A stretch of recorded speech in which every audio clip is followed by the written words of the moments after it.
நிறைய பேர் வந்து விஜய இந்த கவர்னர் போட்டு ரொம்ப அழுத்துறாருங்க, அவர் முதலமைச்சர் ஆக்க விட மாட்டாருங்க, இதற்கு பின்னாடி அமித்ஷா இருக்காருங்க அப்படின்னு வழக்கமா இந்த திமுக இருக்கும்போது ஒரு உருட்டிட்டு இருப்பாங்கல்ல, அதை இப்ப நிறைய டிவிக்கு ஆதரவாளர்கள் உருட்டிட்டு இருக்கக்கூடிய விஷயம் நான் பார்க்கிறேன். அவங்களுக்காக ஒரே ஒரு சின்ன விஷயம் நான் சொல்றேன். சின்ன வயசுல தேங்காய் பத்தை வாங்க போவேன் நாடார் கடைக்கு. அப்போ கையில 5 ரூபா தான் இருக்கும்.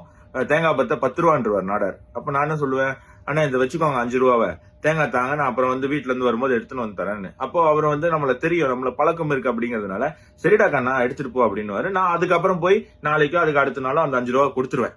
ஆனா விஜய் இப்ப என்ன பண்றாரு, ஒரு 108 எம்எல்ஏ அவர் வச்சிருக்காரு. அதுல ஒன்ன கழிச்சிருங்க 107, அவர் 2 தொகுதியில ஜெயிச்சிருக்காரு.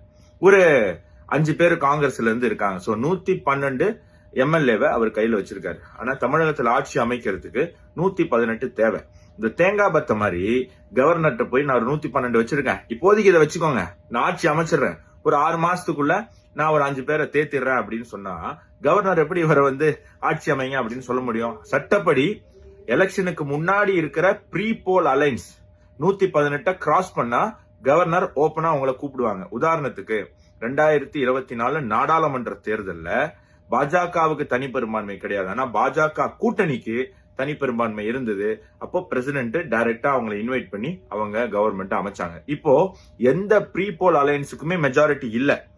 அப்போ ஒரு போஸ்ட் போல் அலையன்ஸ் உருவாகணும். அந்த போஸ்ட் போல் அலையன்ஸ் உருவாகனதுக்கான சாட்சி வேணும்.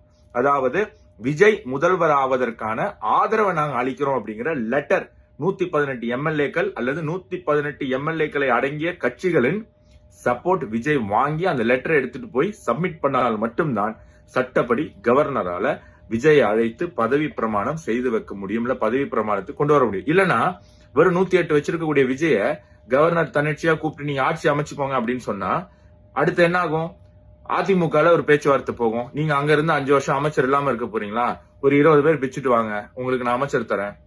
திமுகல பேசுவாங்க, கம்யூனிஸ்ட்ல 2 பேர் இருக்காங்க, நீங்க அந்த கட்சியில இருந்து என்ன பண்ண போறீங்க, 2 பேர் இங்க வந்துருங்க, உங்களுக்கு அமைச்சர் தந்துடுறேன் அப்படின்னு ஒரு கட்சி தாவல், ஒரு குதிரை பேரம் அப்படிங்கிற விஷயம் நடக்கும். அப்படிங்கிறதுக்காக தான் இந்தியாவில் இப்படி ஒரு சட்டம் இருக்கு. அந்த சட்டத்தின்படி கவர்னர் நடந்துகிட்டு இருக்காரு. எப்பவுமே சும்மா அந்த கவர்னரையும் அமித்ஷாவையும் குறை சொல்ற மாதிரி தமிழகம் இதே ஃபார்மேட்ல போச்சு அப்படின்னு சொன்னா நமக்கு அறிவு இல்லைன்னு நினைச்சிருவாங்க மத்தவங்க எல்லாம். சோ கொஞ்சம் அறிவை ஏத்திக்கோங்க.